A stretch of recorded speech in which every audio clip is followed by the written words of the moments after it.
لله رب العالمين والصلاة والسلام على حبيبه محمد وآله وصحبه أجمعين. أعوذ بالله من الشيطان الرجيم. بسم الله الرحمن الرحيم. ما ننسخ من آياته أو ننسها نأت بخير منها أو مثلها. ألم تعلم أن الله على كل شيء قدير. ألم تعلم أن الله له ملك السماوات والأرض وما لكم من دون الله من ولي ولا نصير. أم تريدون أن تسألوا رسولكم كما سئل موسى من قبل ومن يتبدل الكفر بالإيمان فقد ضل سواء السبيل. ود كثير من أهل الكتاب لو يردونكم من بعد إيمانكم كفارا حسدا من عند أنفسهم من بعد ما تبين لهم الحق فاعفوا واصفحوا حتى يأتي الله بأمره إن الله على كل شيء قدير. اللهم سبحانك لا علم لنا إلا ما علمتنا إنك أنت العليم الحكيم. مولاي صل وسلم دائما أبدا على حبيبك من زانت به السرور. سورہ بقرہ ہی چل رہی ہے اور کفار کی وہ بات گزشتہ سے پیوستہ کہ وہ نہیں چاہتے کافر اہل کتاب میں سے ہوں یا مشرکوں میں سے ان ينزل علیکم من خیر من ربکم کہ تم پر اللہ کی طرف سے خیر نازل ہو، بھلائی نازل ہو، رحمت نازل ہو. اس لیے وہ ایسے ہیلے، ایسی باتیں، ایسے مکر کرتے ہیں کہ تمہیں صراط مستقیم سے بھٹکا دیں یا شبہات میں ڈال دیں. انہی میں سے ایک بات یہ تھی جو وہ اعتراضات کرتے تھے کہ بھئی جب اللہ کی کتاب ہے تو پھر اس کی آیات منسوخ کیوں ہوتی ہے؟ کیا اللہ کو پہلے سے علم نہیں تھا کہ یہ بات کہہ دی پھر اس کو بدل دیا؟ اس کا مطلب ہے پہلی بات صحیح نہیں ہوگی یا دونوں میں سے ایک تو صحیح نہیں ہے اس لیے تبدیل کرنا پڑی. قرآن کی بعض آیات منسوخ ہوئی اور منسوخ کے تین طریقے تھے. ایک طریقہ تو یہ تھا کہ وہ آیہ کریمہ ذہنوں سے، دلوں سے نکال دی جاتی حتیٰ کہ حضور اکرم صلی اللہ علیہ وآلہ وسلم بھی فراموش فرما لیتے. دوسرا طریقہ یہ تھا کہ آیت کی تلاوت ختم کر دی جاتی لیکن اس کا حکم باقی رہتا.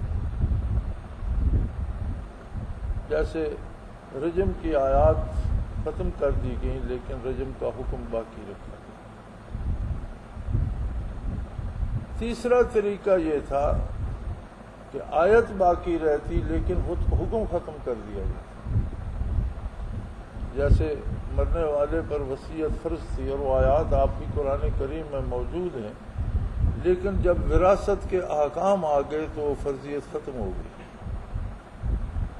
جس وقت تک میراث کے احکام نہیں آئے تھے مرنے والے پر وصیت ضروری تھی لیکن جب وراثت کے احکام آ گئے تو وصیت کی ضرورت باقی نہ رہی تو حکم ختم ہو گیا لیکن آیت قرآن کریم میں موجود ہے. یہ اعتراض کہ پہلی غلط تھی یا دوسری یہ بوگس ہے چونکہ یہ آیات احکام کے متعلق ہوتی تھی اور احکام اپنے وقت پر سارے درست ہوتے ہیں. جب پہلا حکم تھا تو اس وقت کے لیے وہ صحیح تھا، اسے منسوخ کر کے جب دوسرا حکم آیا تو اس وقت جب وہ آیا تو اپنے وقت کے لیے وہ صحیح تھا، اپنے اپنے وقت پر دونوں درست تھے. اور اللہ عالم الغیب والشہادہ ہے، اسے پتہ تھا کہ پہلے یہ حکم دینا ہے اور اس کے بعد اس کی صورت اس طرح تبدیل ہو جائے گی. اور احکام ہمیشہ تبدیل ہوتے رہے، اخبار میں تبدیلی نہیں ہوئی.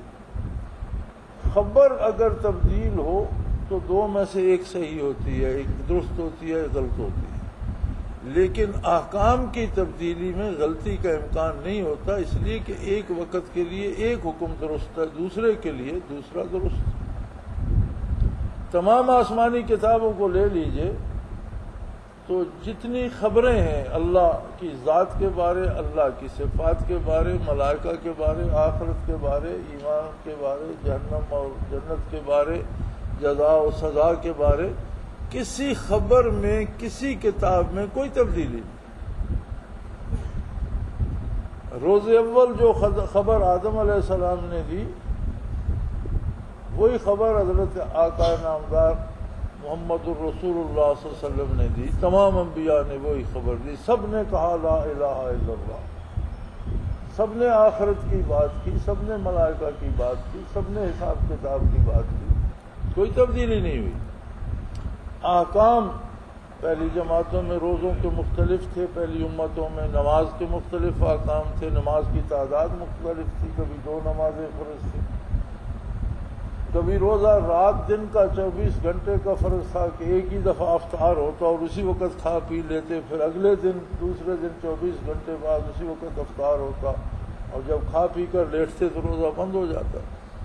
تو احکام میں تبدیلی جو ہے وہ حالات کے مطابق ہوتی ہے، لیکن یہ لوگوں کو وسوسے ڈالنے کے لیے وہ جی دیکھیں اللہ کی کتاب ہوتی تو آتے منسوخ کیوں ہوتی؟ فرمایا ما ننسخ من آیات او ننسها نات بخیر منہا، اللہ کسی آیت کو منسوخ فرماتے ہیں یا اسے ذہنوں سے خارج کر دیتے ہیں تو اس سے بہتر حکم اس کی جگہ اس سے بہتر آیت نازل فرما دیتے ہیں۔ اللہ کے ماننے والے زیر تربیت تھے، اسلام کی آمد تھی، نبی علیہ الصلوۃ والسلام کے جانثاروں کی تربیت ہو رہی تھی، اس لیے لمحہ بلمحہ اور زیادہ تبدیلی نہیں آئی، بہت تھوڑی سی آیات ایسی ہیں جو تبدیل کی گئیں، لیکن فرمایا اس سے بہتر حکم عطا کر دیا گیا۔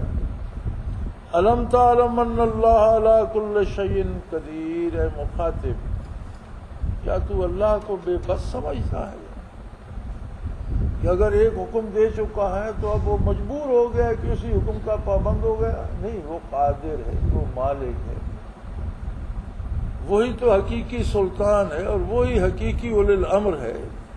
اس کی پسند کس وقت کیا حکم دیتا ہے، وہ کسی کا محتاج تو نہیں ہے، وہ تو ہر چیز پہ قادر ہے۔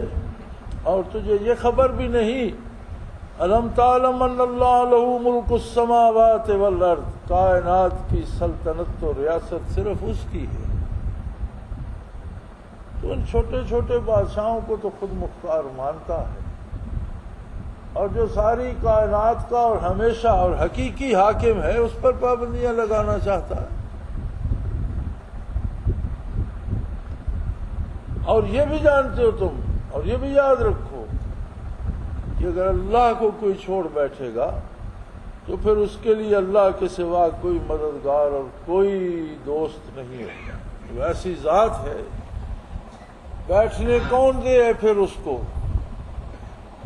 بیٹھنے کون دے ہے پھر اس کو جو تیرے آستان سے اٹھتا ہے۔ اس کی بارگاہ سے جو اٹھ گیا پھر اسے دنیا و آخرت دونوں جہانوں میں کوئی سہارا دینے والا نہیں ہے۔ اور یاد رکھو ان کے فضول اعتراضات اور ان کی بودی باتوں میں آ کر کبھی رسول اللہ صلی اللہ علیہ وآلہ وسلم پر کوئی ایسا سوال مت کرنا۔ ام تريدون ان تسألوا رسولكم كما سئل موسى من قبل، کیا تم یہ چاہتے ہو کہ جس طرح بنی اسرائیل نے حضرت موسیٰ علیہ السلام کو پریشان کیا تھا، الٹے الٹے سوال کرتے تھے، لوگوں کو دیکھا بتوں کی پوجا کر رہے ہیں تو سوال کر دیا یا موسیٰ ہمارے لیے بھی کوئی اس طرح کا معبود بنا دو، ہمارے پاس بھی ہم اسے اٹھائے اٹھائے پھریں اس کی پوجا کریں۔ اس طرح کے عجیب و غریب سوالات کرتے تھے۔ انہوں نے تنبیہ فرمائی تو فرمایا کیا تم ان یہودیوں کی باتوں میں آ کر یہ فضول قسم کے سوالات رسول اللہ صلی اللہ علیہ وسلم پر کرو گے جو اتنی عظیم ہستی ہے کہ تمام کائنات کے لیے اللہ کی رحمت مجسم ہے. اور اگر کسی کو حضور کی ذات پہ اعتراض سوچا مسلمان ہونے کے بعد پھر کافر ہو گیا. اگر کسی کو کلمہ پڑھنے کے بعد اللہ کے رسول صلی اللہ علیہ وسلم پر کوئی اعتراض ہے تو فرمایا وَمَن يَتَبَدَّلِ الْكُفْرَ بِالْإِيمَانِ فَقَدْ ضَلَّ سَوَاءَ السَّبِيلِ. اس نے ایمان کو کفر سے تبدیل کر لیا اور سیدھے راستے سے گمراہ ہو گئے. یاد رکھیں اصحاب کبار رضوان اللہ علیہم اجمعین نے بڑے سوالات کیے ہیں بارگاہ نبی، بڑے سوالات کیے، اور یہ انہی سوالات کا حاصل ہے اور پوری امت پر اللہ کا یہ کرم ہے کہ ہر حکم کی وضاحت ہو گئی اور اس کے سارے پہلو صحابہ کرام کے سوالات کی وجہ سے ساری تشریحات کھل کر سامنے آ گئی. لیکن بات کو سمجھنے کے لیے سوال کرنا عین سعادت ہے اور بات پر اعتراض کرنا بالکل مختلف چیز ہے. حضور اکرم صلی اللہ علیہ وسلم نے جو حکم فرمایا اس کی وضاحت سمجھنے کے لیے، اسے جاننے کے لیے سوال کرنا سعادت ہے، لیکن اعتراض کرنا بدبختی اور شقاوت ہے، اور اعتراض ایمان سلب کر لیتا ہے اور کفر میں لے جاتا ہے. بلکہ حق یہ ہے کہ اگر کوئی بات موضوع بحث بھی ہو، کسی بات پہ مناظرہ بھی ہو، دونوں طرف دلائل بھی ہوں، تو بھی ذات اقدس رسول اللہ صلی اللہ علیہ وسلم کو موضوع بحث نہ بنایا. یہ بھی ہماری بد نصیبی ہے کہ ادنا سی بات ہوتی ہے اس کے لیے ہم سیدھا جا کر رسول اللہ صلی اللہ علیہ وسلم کا نام لیتے ہیں.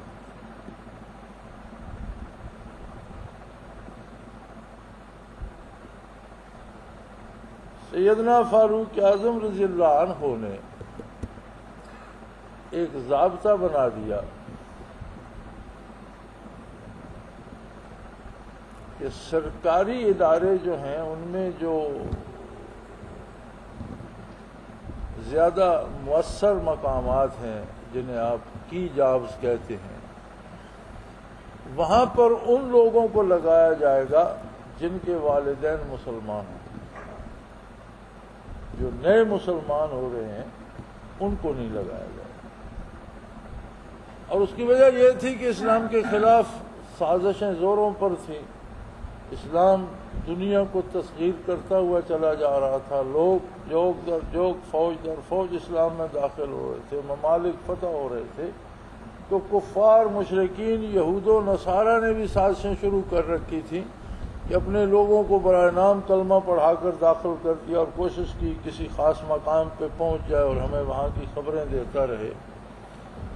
تو حضرت فاروق اعظم رضی اللہ عنہ نے پابندی لگا دی کہ جو باپ دادا سے مسلمان ہے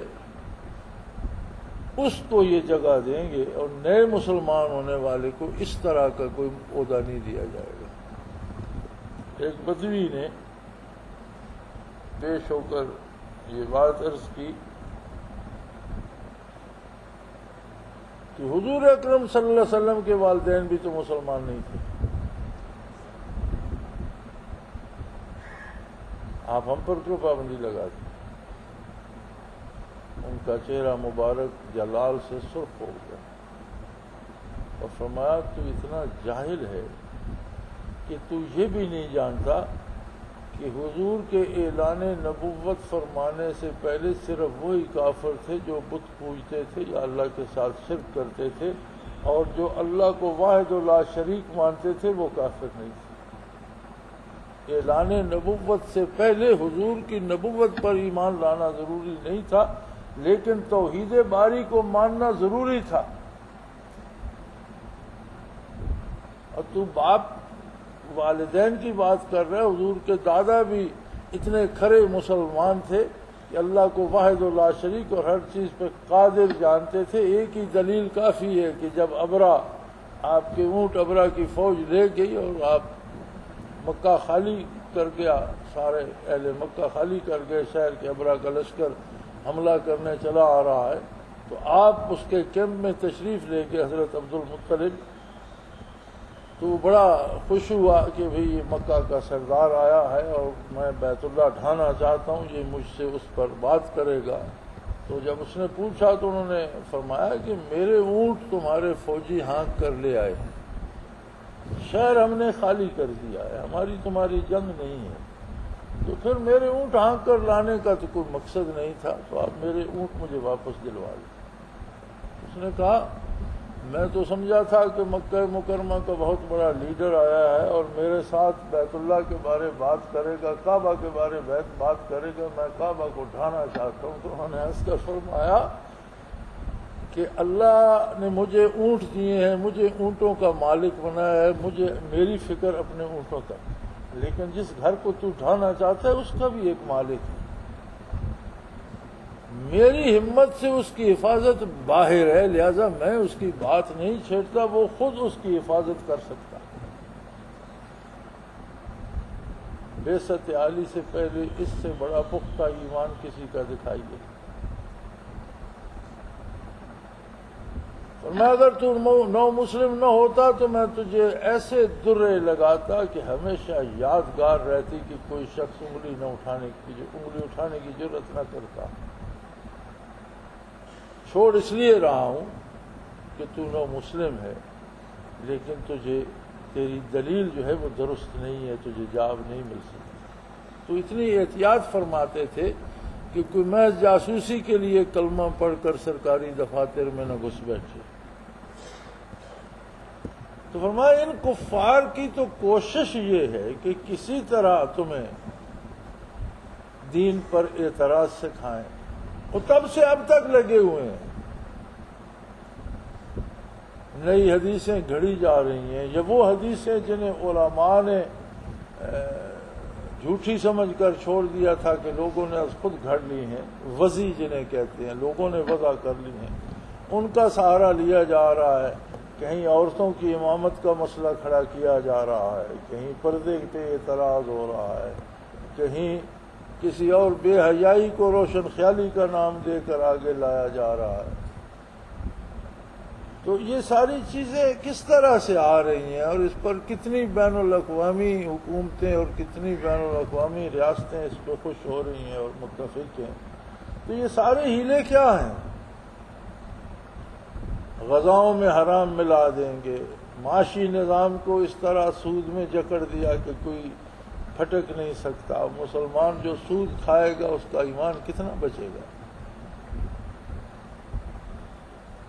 خوراک میں خنزیر کے اجزاء ملا دیں گے، شراب ملا دیں گے دواؤں میں، تو ہر ہیلا، یعنی یہ کافر بھی جانتا ہے کہ مسلمان حرام کھائے گا تو اس کا ایمان خراب ہوگا، اس طرح مضبوط نہیں رہے گا۔ اگر نہیں سمجھتا تو خود مسلمان، فکر نہیں کرتا تو خود مسلمان، ورنہ کافر بھی یہ بات سمجھتا ہے کہ مسلمان کو اگر حرام کھلایا جائے، پھر اس کے اعمال میں رخنہ ڈالا جائے کہ جو کام نبی کریم صلی اللہ علیہ وسلم نے کرنے کا کہا ہے اس پہ اعتراض کیا جائے، جس سے آپ نے روکا ہے اس کا جواز نکالا جائے۔ تو یہ سارے ہیلے اس لیے ہیں کہ مسلمان کو گمراہ کیا جائے۔ کہ آخر کیوں مسلمان رہے گا تو آپ کا کیا ہوگا؟ کوئی سارے کافر ایک جیسے ہیں؟ کافروں کے بھی کتنے بے شمار عقیدے ہیں، عقائد مختلف ہوں، کفر ایک ہی ہے۔ نبی کریم صلی اللہ علیہ وسلم نے فرمایا الکفر ملت واحدہ، کفر ایک ملت ہے۔ اس کے رنگ کتنے ہوں، کتے سارے ہی کتے ہوتے ہیں، ان کے رنگ مختلف ہوں، نسلیں مختلف ہوں، قد مختلف ہوں، کوئی کاٹنے والا ہے، کوئی شکاری ہے، کوئی کیسا ہے، کوئی کیسا ہے، کوئی چوکیداری والا ہے، کوئی محض آوارہ ہے، لیکن کتا ہونے میں سب برابر ہے۔ اسی طرح کفر کی جتنی اقسام بھی ہیں، کفر ہونے میں سب برابر ہیں، کفر میں سب ایک ہیں، الکفر ملت واحدہ۔ اور اسلام کفر ظلمت ہے، تاریکی ہے، اسلام نیری روشن خیالی نہیں، اسلام روشنی ہے، نور ہے۔ اب ظلمت اور نور کس طرح، نور کے خلاف تو ظلمت سازشیں کرے گی کہ اگر روشنی پھیلے گی تو ظلمت کی موت ہے، تاریکی کی موت ہے۔ اسلام کی بقا کفر کے لیے موت ہے۔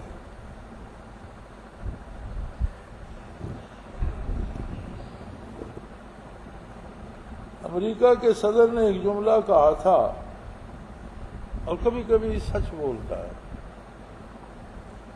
جیسے ایک دفعہ جنگ کے بارے کہہ دیا تھا کہ یہ صلیبی جنگ ہے، پھر بعد میں کہا نہیں وہ مجھ سے غلطی ہوگی، لیکن بات تو منہ سے نکل گئی، اس طرح اس کے منہ سے نکل جاتی ہیں باتیں۔ ایک دن افغانستان کی تباہی پہ تقریر کر رہا تھا تو جو جرم ان کا گنوایا افغانوں کا وہ یہ تھا کہ they were going to destroy our culture around the globe، کہ انہوں نے ایک ایسا معاشرہ بنا لیا تھا کہ ہماری تہذیب کو تو یہ روح زمین سے مٹا دینے والے تھے۔ اس نے لفظ تو کلچر استعمال کیا، لیکن اس کلچر میں ان کا عقیدہ اور عمل دونوں شامل ہیں کہ جو ہمارا طرز زندگی ہے، ہمارے نظریات ہیں، ہمارا کردار ہے، جسے ہم تہذیب کہتے ہیں، اسے تو یہ ختم کر رہے تھے۔ اور یہ واقعی صحیح بات، اگر اس طرح کی عادلانہ حکومت ہو تو آج تو دنیا بیدار ہے اور روئے زمین ایک گلوبل ولیج کا تصور دے رہا ہے، ایک پوری دنیا ایک گاؤں بن گئی ہے، ہر جگہ کی خبر ہر دوسرے بندے کو پہنچتی ہے، اتنے ذرائع ابلاغ ہیں، تو لوگ فطرتاً سکون چاہتے ہیں، جو ایمان میں ہے، جو عمل صالح میں ہے، جو انصاف میں ہے، جو حق میں ہے۔ تو حکومت تباہ کرنے کے باوجود ہزاروں لوگ مغرب میں اسلام قبول کر رہے ہیں، جو چند روز رہی اس کا یہ اثر ہے کہ لوگ اسلام قبول کیے جا رہے ہیں۔ اور جس بے جگری سے وہ لڑے اور جس طرح سے انہوں نے شہید ہونا قبول کیا، یہ ایک اور وجہ بن گئی ہے اہل مغرب کے لیے قرآن کریم کو پڑھنے کی کہ یہ کیا اس میں کیا بات ہے کہ لوگ مرنے سے بھی نہیں ڈرتے، پرواہ ہی نہیں کرتے۔ آدمی سارے ہیلے تو زندہ رہنے کے لیے کرتے ہیں، یہ عجیب لوگ ہیں یہ مرنے کو چل پڑتے ہیں، وجہ کیا ہے؟ تو شہداء کا ہر قطرے خون بھی رائے گاہ نہیں جاتا، بلکہ وہ زمین میں فصل کی طرح بویا جاتا ہے، اور پھر اس سے سینکڑوں لوگ مسلمان ہوتے ہیں، پھر اس کا ثمر لگتا ہے، پھل لگتا ہے، وہ اگتا ہے۔ تو یہ میری آپ کی تقریروں سے یا ہماری کوشش سے نہیں، شہدائے حق کے خون کی لالی ہے جو لوگوں کو نور ایمان بن کر نظر آ رہی ہے اور ایمان کی طرف دعوت دے رہی ہے۔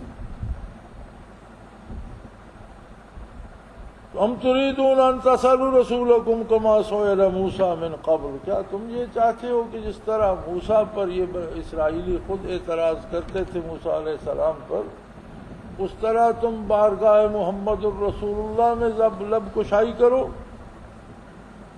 اگر کسی نے یہ جرت کی، اس لیے کہ یاد رکھو ما ينطق عن الهوى ان هو الا وحی یوحی، آپ کا نطق مبارک،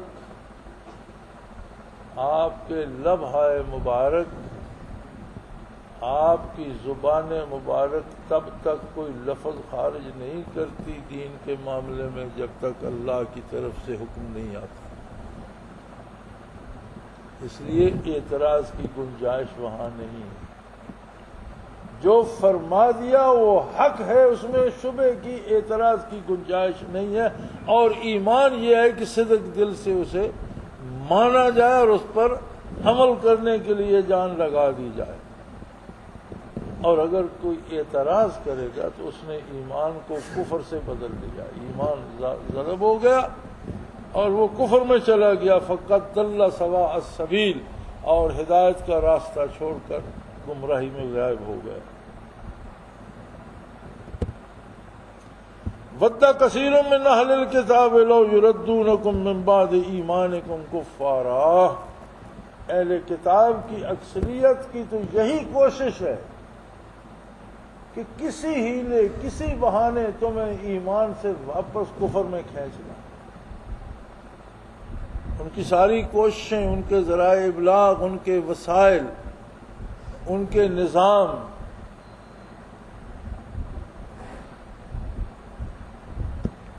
ہمارے ایک حکمران نے کہا تھا، شاید یہ جملہ آپ لوگ بھول گئے ہوں لیکن مجھے کبھی نہیں بھولے گا، کہ اسلام کی سزائیں وحشیانہ ہیں. اس ایک جملے کا تجزیہ کر کے دیکھ لیں کہ یہ جملہ کہنے والا فرد مسلمان ہے، یا اگر مسلمان تھا تو یہ اس کے اظہار کے بعد وہ مسلمان رہا. جس نے حدود اللہ کو، قرآن حکیم کے احکام کو، یا سنت رسول اور ارشادات محمد الرسول اللہ کو ظالمانہ کہا، اس کے بعد گنجائش رہ جاتی ہے. اور عجیب لوگ ہیں ہم کہ ایسے لوگ ہم پر حکومت کرتے ہیں. کیوں کرتے ہیں؟ نبی علیہ الصلوۃ والسلام کے ارشاد گرامی ہے، اعمالکم اموالکم، تمہارا کردار تم پر حکومت کرتا ہے. اس کا مطلب ہے کہ ہم مسلمان نام کے تو ہیں، ہمارا کردار ایسا نہیں ہے کہ ہم پر حکمران بھی مسلمان اور اچھے اور نیک اور عادل ہوں. ہمارے گناہ متشکل ہو کر، جس طرح وہ دہلی میں قتل عام کا حکم دیا تھا نادر شاہ ایرانی نے، تو کسی نے اس پہ کہا تھا کہ زشت یہ اعمال ما صورت نادر گرفت، کہ یہ نادر شاہ دہلی ویسے نہیں آیا، ہمارے گناہ مجسم ہو کر نادر شاہ بن گئے ہیں، نادر شاہ ایرانی، اور دہلی میں قتل عام کرا دیا. یہ ہمارے گناہ جو ہیں، زشتی اعمال ما، ہمارے گناہ جو ہیں وہ جمع ہو کر صورت نادر گرفت، وہ نادر شاہ بن گئے. ہمارا بھی یہی حال ہے کہ ہم کلمہ تو پڑھتے ہیں لیکن محمد الرسول اللہ صلی اللہ علیہ وسلم سے وفا نہیں کر سکتے. نام نامی آئے تو انگوٹھے چوم لیتے ہیں لیکن اطاعت نہیں کرتے، حکم نہیں مانتے. کم و بیش ہر مسلمان اپنے نام کے ساتھ محمد لگانا باعث فخر سمجھتا ہے، اور مسلمان واحد قوم ہے جن میں کم از کم 90% لوگ ایسے ہوتے ہیں جن کے نام کے ساتھ محمد ہوتے ہیں، بلکہ اس سے چڑھتے بھی ہیں کافر. ہمارے ایک عزیز ڈاکٹر تھے، ایک بہت بڑا اسپتال ہے یہودیوں کا، اس میں انہوں نے سروس کی، تو وہ جب جوائن کیا تو اس نے نام پوچھا تو محمد سے شروع ہوتا تھا، تو ان کے منہ سے محمد نکلا، تو وہ چیف کہنے لگا یہ تو تم سب بھی ہوتے ہو، آگے بتاؤ کیا ہے. اسے اتنا دکھ لگا کہ جو بھی مسلمان آتا ہے پہلے محمد کہتا ہے، یار یہ تو تم سارے ہی ہوتے ہو، اس سے آگے بتاؤ کیا ہے. انہیں دکھ لگتا ہے. اور مسلمان اس اسم گرامی کو بطور تبرک، بطور سعادت اپنے نام کے ساتھ لگاتے ہیں، لیکن نام کے ساتھ محمد لگا کر محمد صلی اللہ علیہ وسلم کی نافرمانی کرنا کتنی گستاخی، کتنی جہالت، کتنی زیادتی ہے اپنے آپ کے ساتھ. تو فرمایا وَدَّ كَثِيرٌ مِّنْ أَهْلِ الْكِتَابِ لَوْ يُرَدُّونَكُم مِّن بَعْدِ إِيمَانِكُمْ كُفَّارًا. یہ تمہیں اس طرح کے اعتراضات، دین میں نئی نئی اختراعات، دین میں نئے نئے رواج، کبھی ائمہ پہ اعتراض ہے، کبھی ذکر اذکار پہ اعتراض ہے، کبھی قرآن کی کسی تعبیر و تفسیر پہ اعتراض ہے، کبھی کسی حدیث کے حکم پہ اعتراض ہے، کبھی سنت پہ اعتراض. کیوں کرتے ہیں یہ؟ ودوا لو تکفرون، یہ دل کی گہرائی سے چاہتے ہیں کہ تمہیں کافر بنا دیں، تمہیں مسلمان نہ رہنے دیں، اس لیے کہ اسلام کفر کے لیے موت ہے، اور اپنی موت کی سلامتی کون چاہتا ہے؟ حسدا من عند انفسهم من بعد ما تبین لهم الحق. اور یہ کوئی کسی نادانی سے یا غلطی سے نہیں کر رہے. یہود و نصارہ یا کفار کسی غلط فہمی کی بنیاد پر نہیں کر رہے، ان پر بھی ظاہر ہے کہ حق محمد الرسول اللہ کا فرمایا ہوا ہے، اسلام حق ہے، لا الہ الا اللہ محمد الرسول اللہ حق ہے، شریعت کے احکام حق ہیں. انہیں تبین لہم الحق، ان پر حق واضح ہو چکا ہے، وہ جانتے ہیں کہ حق ہے، لیکن خود قبول کرنے کی توفیق نہیں ہوئی، خود مخالفت کر رہے ہیں. تو جنہیں قبول کرنے کی سعادت نصیب ہوئی ہے، چاہتے ہیں کہ انہیں بھی اس سعادت سے محروم کر کے اپنے ساتھ لے جائیں. فرمایا فاعفوا واصفحوا،